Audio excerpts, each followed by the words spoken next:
Welcome to the life of a global Desi. A podcast that connects like-minded Desis all over the globe by conforming to stereotypes and breaking them. Introducing Life of a Global Desi interviews. Yes, we bring to you our conversations with remarkable global Desis who are doing some really cool things in life. The idea is to bring fresh perspectives, add diverse voices, and expand the global Desi community. On to our episode now. Hello everyone. Today's guest is Pallavi, a 22-year-old from Jaipur, India, who's a recent graduate from the University of Minnesota. Pallavi is passionate about the South Asian community and the unique situations that it faces. She is the creator and host of the Caffeinated Brown Girl podcast to showcase these South Asian stories and her own experience as an international student and now a working gal in the US. We're so excited to have a fellow podcaster who's also Desi. And it was so refreshing to hear someone so young share so much wisdom. On to the episode now. Hello everyone, I'm Archana. And this is Aarti. Great, and we have someone really special today with us who's also a fellow Desi podcaster. Woohoo! So, quick context. Hey. When I first started listening to podcasts, I do have to tell you there were really few and far in between Desi voices. And I feel like even in the past 1 year, there've just been so many more Indian subcontinent voices, and I feel so happy to hear a fellow Desi podcaster and to have one on our podcast today. So everyone, please welcome Pallavi Janiani. Hi, Pallavi. Hi. Hey. Hi. Thank you for having me. So, for our listeners to get to know Pallavi better, and also for us to get to know you better, Pallavi, we have an icebreaker for you. So, Okay. are you ready? Yep. Okay, so here goes. If you had to delete all but 3 apps from your smartphone, which ones would you keep and why? Oh my god. Okay. So, I think, I would definitely keep TikTok. If you asked me 3 months ago, I would say I would have never downloaded TikTok. But now, since quarantine happened, I used to dance a lot, and so since I've been watching TikTok videos, I'm like, okay, this is entertaining, and I've been doing those dances, and it's just so addictive, the amount of content that's there, that I can't just let go of it. So that'd be one. Probably Instagram, because that's how I'm connecting with the world. And then the third one, that's a tough one because I don't have a certain app that I'd like to keep, but maybe something like Messenger, because I don't want to keep WhatsApp. I don't want all the noise coming in, but something like Messenger that's more streamlined, I would keep that. So Wow. That's awesome. As soon as I heard TikTok, I could totally, I'm sure everyone could guess your age because TikTok is such a millennial or even Gen Z app, thing. right? Yeah. I don't have TikTok. I don't have TikTok Full disclosure. either. And so it's so exciting to have you on the show, Pallavi, because I feel like I suddenly feel my age. Both Archana and I are much older, so Yes. yeah. But it's exciting to interact with young people and young people doing cool stuff like starting their own podcasts. So we're so excited to have you. Let's get to know you a little bit better. So, what identities do you strongly associate with? And what do you feel define you in certain ways? It could be anything that, from your early influences growing up, or books, or people, or gender, or anything that you strongly associate with. okay, so I think I figured out what my identity is when I actually came from India to here, because when you kind of move spaces, you realize, what are the parts of you that really matter and things like that. And so I've been reflecting on this for the past 4 years, in a sense. And I think something that's really, really important to me is being Indian, which I wouldn't have thought of when I was like growing up there. Because growing up there, it was such like, because like you could classify me as like in the upper middle class family, like that's where I grew up. So there's a lot of like Western influence. It's like, okay, you have to read English books, English music, movies, anything Indian is like, ew, it's bad, or like, I don't want to dress up in Indian clothes, things like that. I literally used to say, I'm never gonna wear a sari in my life. Like, I used to say that. But then when I came here, I just started realizing how important that was to me. And, it's how, like, people say when you're away from something is when you realize the importance of it. That's kind of what happened with me. And I really got heavily involved with the Indian community here. But that's something that's definitely big. But within that, too, like, getting a little narrower. So I'm Sindhi. And growing up, I didn't pay a lot of attention to that part of me, but there's a lot of history attached to being Sindhi, with all my grandparents having to migrate from what is now Pakistan to Rajasthan, which is where we are now. And there's a lot that goes there. So still learning about it. I can't speak the language, I can only understand it. But I think, as I said, I'm just discovering those parts that are important to me and still figuring it out. I think that is so true, and I could totally resonate with big chunks of what you were saying, just around how as you get older you start to find more grounding in some of these identities that maybe as when we were younger we would actually want to push away. But I feel the same way. Getting older, I feel more and more stronger in these identities that maybe I wasn't too comfortable with growing up for some weird reason. What makes you feel inspired and close to your best self? I think it's the people around me. And that may be like a cliched answer, but I've grown up with a lot of people that have, done amazing things on their own.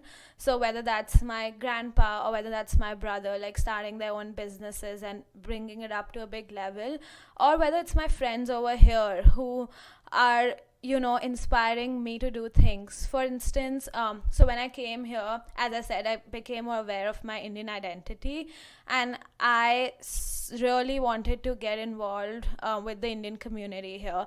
So I ran for like one of the positions on the Indian Student Associations board, and then I was selected.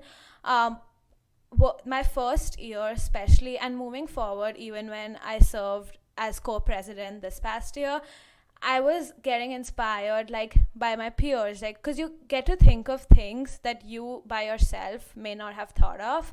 And especially when it comes to culture, like Indian culture is not just one thing, right? So getting those different perspectives, getting those new ideas, I think that's always important. So while I do read books and while I do look up to influencers or whatever that is, I think it's the people closest to me who are willing to challenge me and also kind of, in a raw sense, just tell me how it is, are the ones who inspire me the most. That's fantastic. It's interesting how you also put, influencers, but also the people closest to you. And I feel like in this age of social media, more so than before, I think growing up in this generation, we do look up to so many people on social media, and some of them really inspiring from what they've made of their life. But I feel like a majority of the people who are in and around us, maybe our family and friends, do end up having a lot of the influence while we're growing up. So that's really awesome. And just even when I look back the past 5-10 years, even in the past, and even today to a large extent, a majority of Indian students or students from the subcontinent who pursue their studies abroad were typically students who would be pursuing, say, a master's or an MBA or a postgraduate degree in the United States, right? For many reasons. I'm curious to hear why you decided to pursue your undergraduate studies in the US, which isn't as common as you would think, and how did you go about deciding what you wanted to study for your undergrad major? Mm-hmm. I think that's a good question because a lot of people ask me that. So I'm assuming a lot of people are curious. So I guess my decision was made by my older brother because, or inspired by him. He's 10 years older than me. So, we grew up in different times. And he moved out of our house when he was 16. He went to live in Bombay, like with my aunt, and he did like his junior college there. And then he got really opened up into the world and was like, okay, maybe the US is somewhere I can go, kind of figure out what I like and study. So he was the first person in, like, my small family to do that. And so he eventually came back to India because he wanted to start his own business, and it's just easier to do that with what he wanted to do. But just seeing the change that coming here made in him is what was the first step. But obviously that isn't enough to just be like, okay, I have to go there. You have to look at finances, you have to look at feasibility, things like that. So when I was thinking about what I want to do in college, I was lost. And I'm sure a lot of people are, but I was really lost. I've been lucky in the sense that my parents never were like, you have to do engineering or become a doctor. They were like, you can study whatever you want as long as your passion is there. Like, really focus on that. So I'm like, I was really grateful for that. But I still wasn't sure. So I looked into the US just because of the flexibility of things. Because I didn't have to stick with the major that I maybe initially chose. I could change that up. And other countries didn't allow that. So my choice was between either staying in India or going to the US, depending, I guess, on finances and wherever I get in, whatever makes sense. So when I was applying, and my first year, I was a psychology major because I was really interested in psychology. Like, I'm a very people person. So and that's a really great field and a really great subject to study for anyone, regardless of what you're working in. But when I joined the U, my first semester I took a couple of psychology classes. I was talking to a few people, and what I realized is to make a career in that field, you have to do a PhD. Got it. Like a master's is a minimum, but that won't get you anywhere. It has to be a PhD. And that is a big decision to make for an 18-year-old international student, because I'm sure both of you know, but the work visas and the permits, like, they have so many restrictions to it. So I was like, I kind of panicked, for the lack of a better word. I was like, oh my God, what am I going to do? So I applied to transfer internally to our business school. Okay. And I was like, okay, because in school, I studied commerce, all the business subjects, and psychology. So I was kind of doing the same thing. And thankfully, I got in. And then I decided to study HR with a psychology minor, because HR goes with psychology directly. Absolutely. But then people were like, you should look into this major called Management Information Systems. And this was both people who were international students and domestic students. And I was like, oh my God, like, okay, I'll look into it. And I ended up double majoring in HR and MIS with a psychology minor. And it seems like such a melting pot.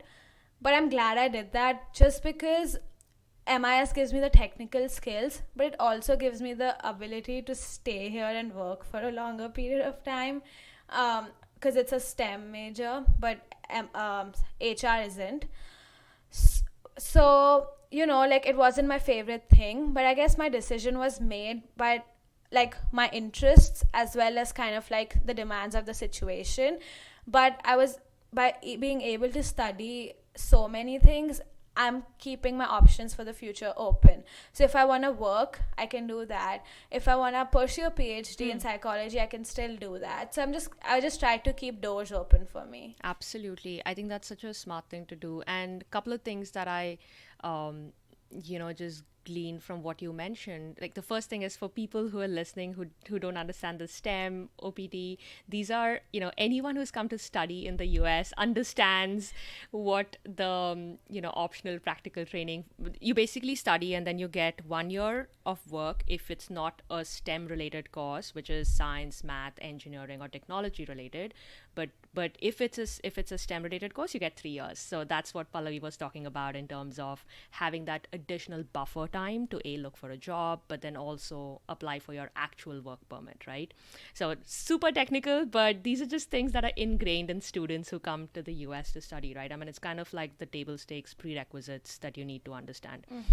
I think the second thing I wanted to mention was just how much credit I want to give to your parents, and just, Desi parents in general nowadays. They're just so open about learning about the passions that their kids have, right? Really giving them the free reign on what they want to pursue and what it is that they would like to choose for a career. And even if you're still exploring, this whole concept of being an explorer early on in your life is just so beneficial, because like you said, your options are open. You've dabbled in multiple things, and I'm absolutely sure that you'll figure out, connect all the dots eventually, and you'll be for the better of it, right? Versus just doing engineering or being a doctor, Yeah. which again, Aarti and I have extensively spoken about as Desi kids in our generation who've had that pressure on us for sure.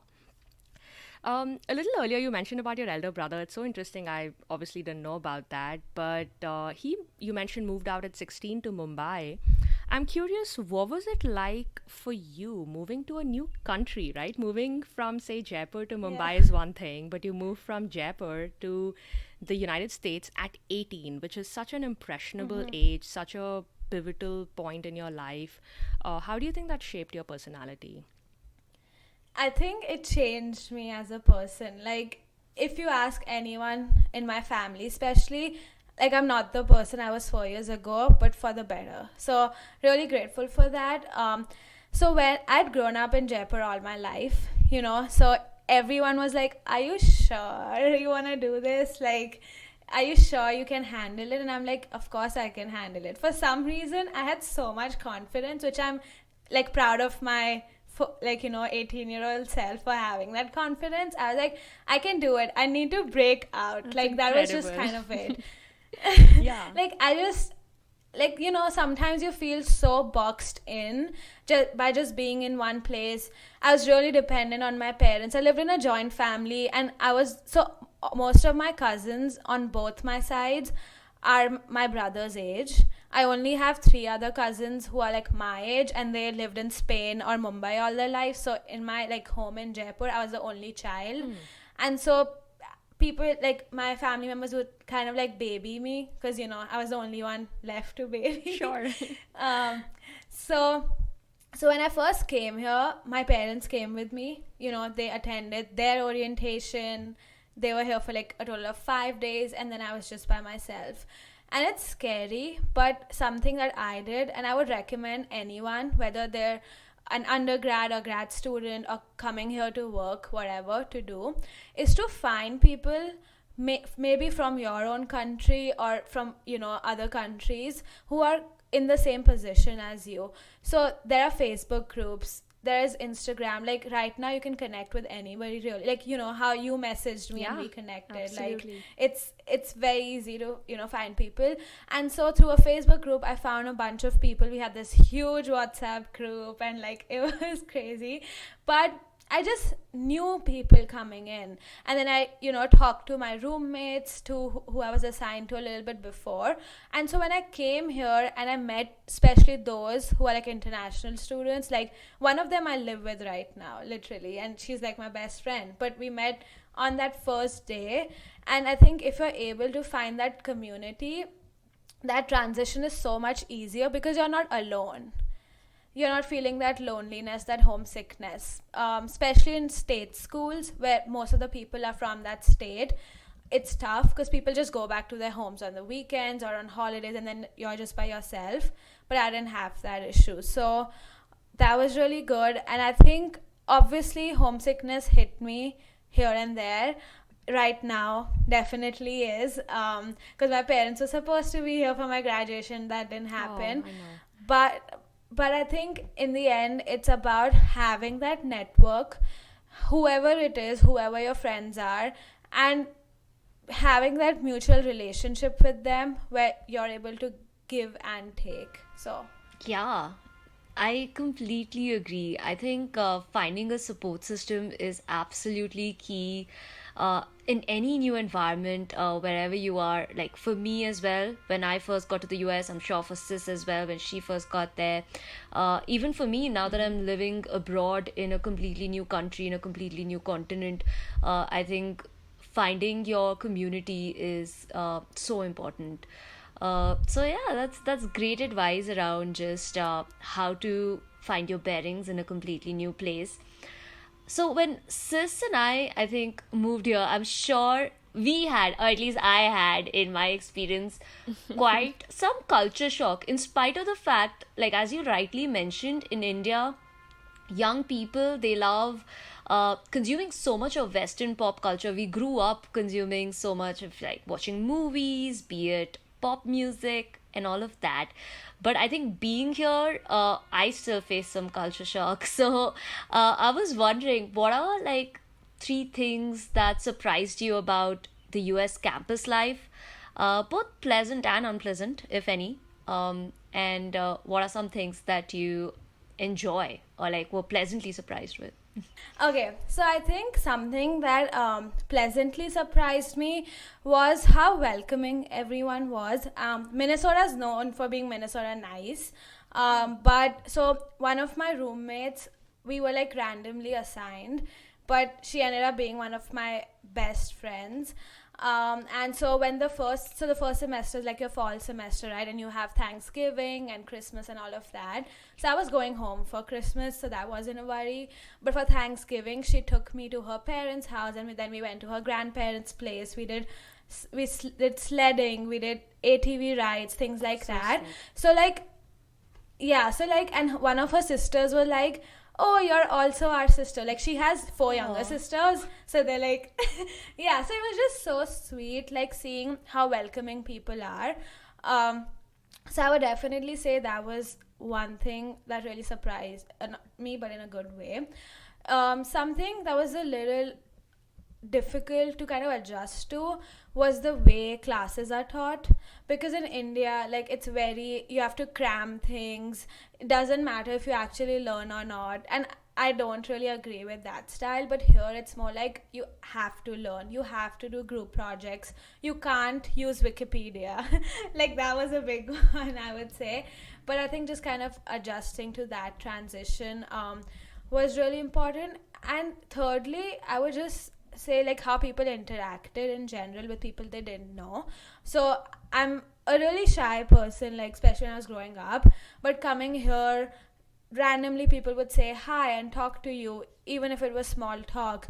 Or if you're at an event, like, you know, people would actually make an effort to get to know you, and sometimes you're like, wait, why? Like, you know, why are we having this small talk? So I think in a way all these things were good, but in that moment it was just a little shocking to me. Yeah, absolutely. I think especially during festivals you feel more homesick, and it's so important to just, I think, also embrace new festivals in some ways. So when you're in a completely new context, you have your old Indian festivals that you totally miss, and then you have all these new festivals that you're exposed to in the new context that you're in. And I'm so glad that you got to experience some of that or do some fun stuff during that.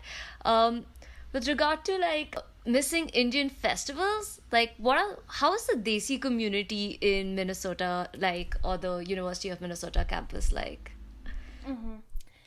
So it's very interesting because in the past 4 years it has changed a lot, again for the better. But when I came in, there were two organizations that were like these Indian organizations, and there still are. But from what I'd heard, there was the Indian Student Association, and then there was Bharat, which is like this another one. But the reason there were two was because ISA was like very focused on Indian Americans, and so international students kind of felt left out, and so they created Bharat. But by the time I came in, both of them were the same.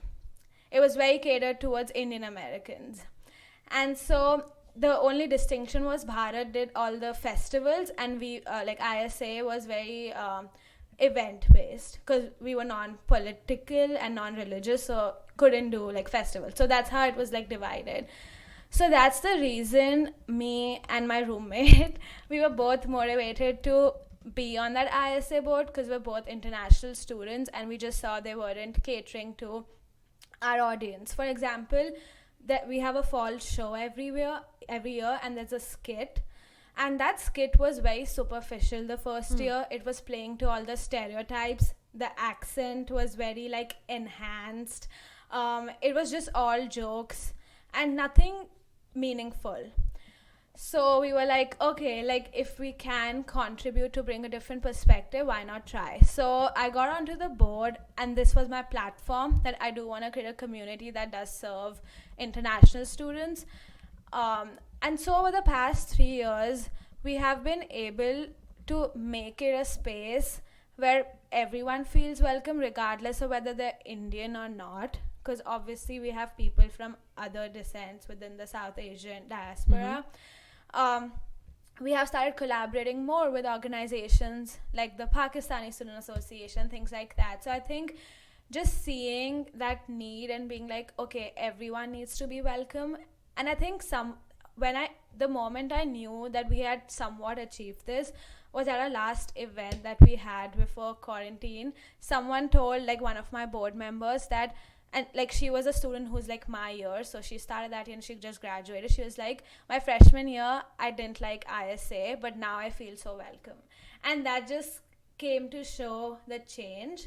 So I think overall the Indian community has changed, and as I said, I've been very involved. I was on a Bollywood fusion dance team for 2 years. We competed nationally, so that opened my eyes to something very different.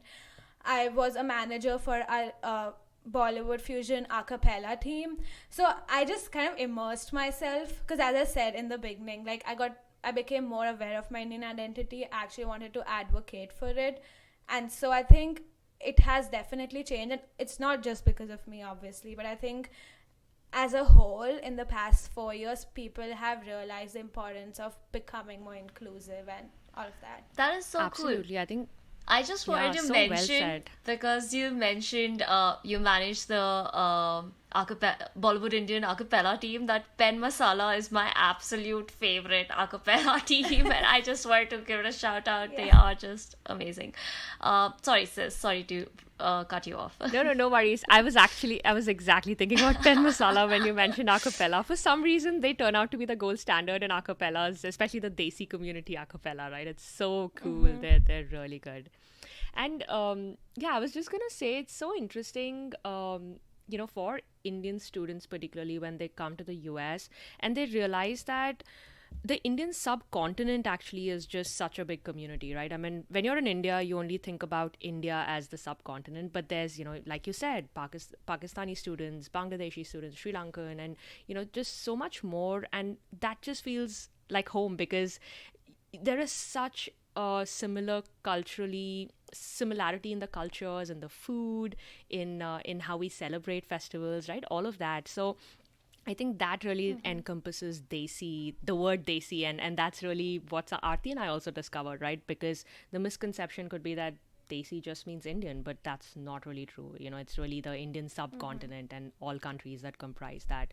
And it's so cool to hear all the things that you guys did to make it more inclusive and make it more welcoming for every student who comes to the university. And I think in that spirit, I'm curious, Pallavi, to hear about your journey on the, podcasting. And why did you decide to start the Caffeinated Brown Girl podcast? Love the name, by the way, because I love coffee. And just owning the fact proudly that, we're also brown girls. So I love the Caffeinated Brown Girl podcast name. So talk me through it. What compelled you to start it? And, why did you do that? For sure. So last summer, actually around this time, I had started interning.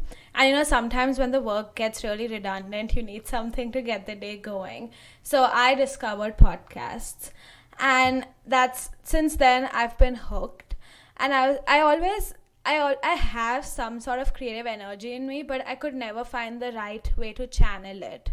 I would, like I write, but I don't write as much as I used to in school just because college sometimes changes you with that. And so I couldn't find an outlet. And with my involvement with ISA, we did a lot of initiatives like Humans of ISA, or we did something like Indian Perspective, which was like a discussion series where we talked on such topics. So I was like, okay, this is happening at a university level, but what about when I leave college? Like, how can I keep this conversation going? So I kept thinking about it, and the word podcast just kept coming back to me because I feel more comfortable talking on a podcast versus like vlogging or doing a video, because I get conscious when when you have your face and all of that. And I've found that with my guests and my friends who I've had on the podcast, it's the same thing. You talk more freely, and it's more of a conversation, right? So I was thinking about it a lot, and then one day in December of last year, I was just like, okay, I need to stop thinking about or overthinking about it and just start something. So I started something, and it's taken a while, obviously, to figure it out. But I think my main goal was to continue sharing those stories, including my own and those of others, with whatever audience that I'm able to reach. Because even if I'm able to help one person, I think that matters. So That's so inspiring. Yeah, thanks for sharing that. Something very similar. I also have been listening to podcasts for almost 10 years now, and this word, podcast kept coming back. I'm like, "Wait, this is something I think would be fun to start with Aarti, my sister, because we have these conversations all the time." So we were just like, "Wait, why not just record it, and we'll see who wants to listen to it, who doesn't." And after like almost a year of thinking, even we decided to launch ours in February, right? So it's amazing that we found you through this journey as well, and we're able to share that. So yeah, thanks for sharing that. I think it's definitely a very creative and fun way to do it. I'm excited to see where this goes. Super inspiring, and also like very brave of you to do that, because I think the initial hesitation, like for me, was just that my sister. In fact, when you were describing your journey, the first person that popped into my head was like my sister, because she really pushed me outside of my comfort zone to start doing this podcast, and I'm glad she did, because we're getting to learn so much through beautiful conversations with interesting people like you. And we're so glad that you also took the leap of faith and started the podcast, because I actually binge listened to a couple of episodes from Caffeinated Brown Girl right before this as research. And I absolutely loved how candid you were in them, and how you spoke about your life so freely, and shared so much on very pertinent topics, right?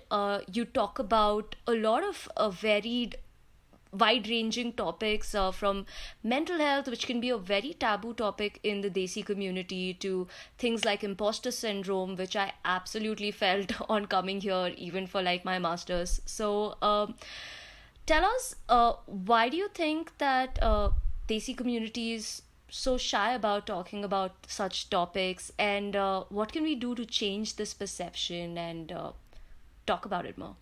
I think Desi community is shy from it because we have that mentality, whether it's in India or even for parents who immigrate here, that we have to just achieve something professionally. Like, that's the peak of happiness. So there's expectations to get the best grades, there's expectations to get the best job, or like just figure out your life and everything will be fine.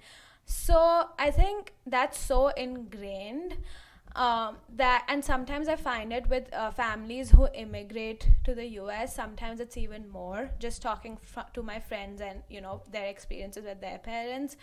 So it's a difficult topic for parents to kind of think about, but I think it's very important because it is affecting so many people, and we may not even know about it, like, because that conversation is so suppressed that children and people just keep suppressing it, and then it builds up, and that doesn't in a lot of cases end well, and I've seen that happen. So for me, that's why it's a very important thing to bring up, because someone has to start the conversation, right? So that's why, like, I've talked about like my experiences with imposter syndrome, but I also had a friend on who talked about her experience with like her mental health, and she talked about so many things that before that day I had no idea about.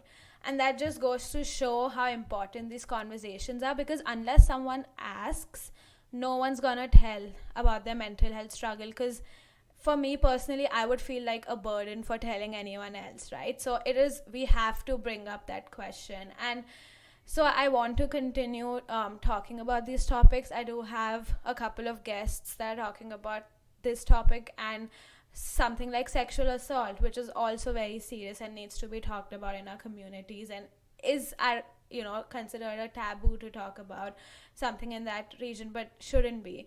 So I think my aim is to make people feel that their voices are heard, and if they want to speak up, they can. That's so true. And I completely agree with you about talking more about it being super important. I also think part of the reason why, say, the older generations were not as open to talking about it was also because, like, there wasn't this dire need that we suddenly feel. Like, today I feel like mental health, depression, anxiety are like the buzzwords. They're all around us. Maybe technology is playing a huge role in it, but also just how we all are all over the world, no matter where you are feeling it in such a heightened sense. So thanks so much for bringing those topics, throwing some light on those topics, and especially in like the Desi community scenario. So you talked a little bit about like your experience of moving to another country, US in particular, for your undergrad at 18. What advice would you have for someone who is wanting to pursue their undergraduate degree in the US? And what's the most common reason you think people fail or give up and don't go? I think my advice would be to like keep a very open mind, because sometimes I see students just have, or like people coming and have a one track mind, whether that is, I don't want to have any Indian friends, like I just want to completely immerse myself in the American culture, or if it's the opposite, or if it's like I'm only gonna focus on my studies, or I'm not gonna focus on my studies and all and have fun. Like especially in undergrad you see that a lot. And so my thing would be to have an open mind, and you will go with assumptions. It's kind of unavoidable. I did too. But especially in your first couple of years, have different kinds of experiences. I joined so many student groups. It got really tiring, but I was glad I did that, because in my senior year I narrowed it down to the couple that mattered to me a lot and I could contribute my 100% to. So that, because as I said, the US is so flexible, whether it's with like your studies or what you're involved in, that there are a lot of opportunities. So keep that open mind, and then eventually you will narrow it down as you figure out your interests. So I think that's very important. Cool. And then what about the second piece? Did you have any of your other friends apply to colleges with you, who came with you or did not? Some of them decided to stay back in India. Why do you think could be some of those reasons? So I didn't necessarily have anyone who applied and didn't come here, but just thinking about what could be the reasons is something that, again, like US education is expensive. I was lucky enough to get a scholarship that I pay in-state tuition at Minnesota, which is very cheap compared to a lot of other even state schools. And so I think finances are probably the number one reason, because it should be worth it in the end, right? And it's a tough thing to explain it just in a few minutes, but getting a job in the US and staying here and repaying the money you have put into education is very difficult. So that can be a reason that people either stay in India or they choose other countries that they think are more flexible with those needs. Something else I think could be homesickness.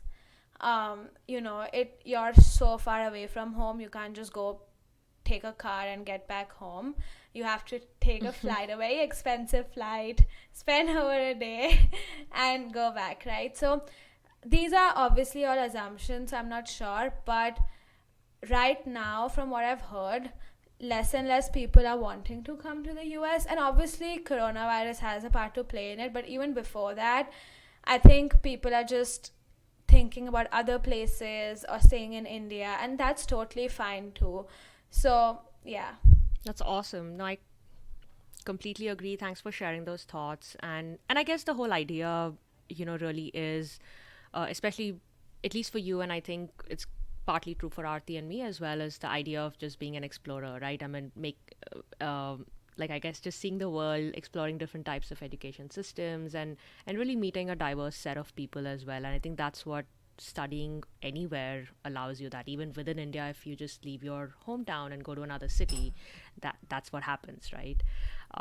So that's really awesome. And I'm just so inspired by people of your age who are, just kind of getting into the world, early 20s, just graduated undergrad. And this is such an exciting phase in your life. You've just started a podcast. You have so many options of, where your life could go. I'm wondering, what are you curious about right now, right? What are your hopes for the future? Where do you see yourself spending your energies and creative energies? So, something I'm curious about is how I'm gonna feel about my full-time job that I'm starting in like 2 weeks. Because I don't think it has settled in that I'm starting a full-time job and it's not an internship. Because I'm starting in the summer, right? So, in my thought, it's like, okay, it's an internship. I'll go back to school in the fall. But no, that's not it. This is going to be your first full-time corporate experience. Got it. Okay. First time ever working. Yep. Awesome. Yeah, because apart from internships, I haven't done something, and this doesn't have an end date to it, Absolutely. right? But I'm also really excited about it because a company is a culture that I really like. It's not a corporate culture, because there are a mix between a corporate and a startup. Like my career advisor was like, it's like when a startup and a corporate company have a baby. That's what this company is. Sounds appealing. So I think, yeah, so I'm excited but also nervous and kind of curious to see how that goes. And just in terms of kind of like the bigger picture, I don't know where I'm going to be physically in the next few years. And I think that's okay to not have that figured out, because I don't know if I want to go back to India, stay here, go somewhere else. Like, I want to figure it out as time passes by. And I hope a lot of people realize that as well, because sometimes we put too many expectations on us and be like, I have to figure out everything in life. But even if you do, it's not gonna go that way. So Such wise words, Pallavi. I am so impressed. I know. I'm so impressed. The wisdom you have at 20, 21, 22, whatever early 20s age you are, makes me just feel so, hopeful about the youth right now. And you're absolutely right, 100%, right? We make all these grand plans and look where it got us, right? We don't even know what's happening tomorrow. That's true. So that's really, really wise words there. And finally, because you're on the Life of a Global Desi podcast, we were curious to hear, what does the term Global Desi mean to you? And how do you identify as a Global Desi? Why or why not? A little background. When I first, saw your podcast and I listened to a couple of episodes, it really resonated with me. So I would definitely say I identify as a Global Desi, because it was the first podcast that was like exactly similar to my experiences, because it wasn't about people who were born here. Rather, you came from India and here. So definitely agree with the term, identify with it. So happy to hear that. Yeah. Puts a smile on my face. I'm like grinning. I'm like, oh my Absolutely. God, our podcast is relevant. Thanks so much. Yeah. But what it means to me, like the term itself, I think for people, it shouldn't mean physically moving spaces. It should mean having a global mindset, right? Because not everyone has to leave their home country to do something in their lives. That shouldn't be the norm. If it was the norm, that's a strange way of looking at it. But I think it goes back to the fact that you should have an open mindset. Yes, watch the Hollywood movies, all the TV shows, the music, but maybe give, your Indian festivals and your Indian movies a try too. So it took me coming here to realize that. But I think with social media and everything, the world is becoming more connected. We're having more conversations like this, and just in our personal lives too. So I think the term itself would just mean thinking globally rather than physically being somewhere globally. So. Beautifully said, and you keep blowing my mind with your wisdom. Thank you. That is lovely, Pallavi. What a lovely note to wrap this up on. So, what else would you like our listeners to know about you? Is there anything else that that you would have wished we asked? If not, where can they find you on social media and connect with you? Yeah, the only other thing I'd like to say is like as I said, I love podcasts. Like it's not an understatement. So I'm actually working with a local nonprofit here that's for South Asians, and we're launching a podcast for them that's focused on mental health. So I don't know the details yet because we're figuring out the names and everything, and with everything going on in Minneapolis, it's a little slow right now.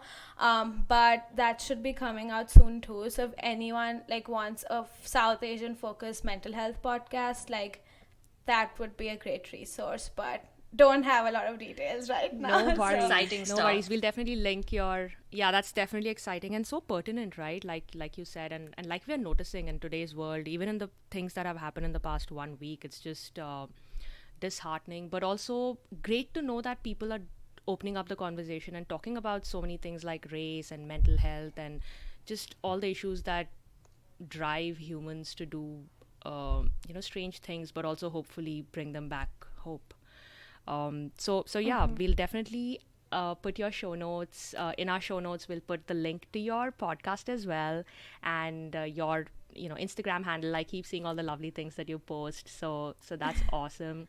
Thanks again, Pallavi, for literally saying yes on a random DM that I sent you, saying, "Hey, do you want to do a podcast?" You're course. like, "Yes. What would you like to talk about?" And literally a week later, we set this up. So happy to have you. I loved the experience. So thank you for having me. It was really nice chatting with both of you. And I think that's the goal, right? To meet other creators and just kind of get those conversations going. So I think that's Absolutely. great. 100%. Thank you. And, we'll definitely keep in touch. And to our listeners, let us know if you have any questions for Pallavi. You can reach out to her directly as well. But, like we said, we're really hoping to hear your comments, and share any experiences that you've had coming to the US to study, be it for undergrad, be it for postgrad, and did any of this resonate? So please share all of that with us on lifeofaglobaldesi@gmail.com, and listen to us on Apple Podcasts, Stitcher, or wherever else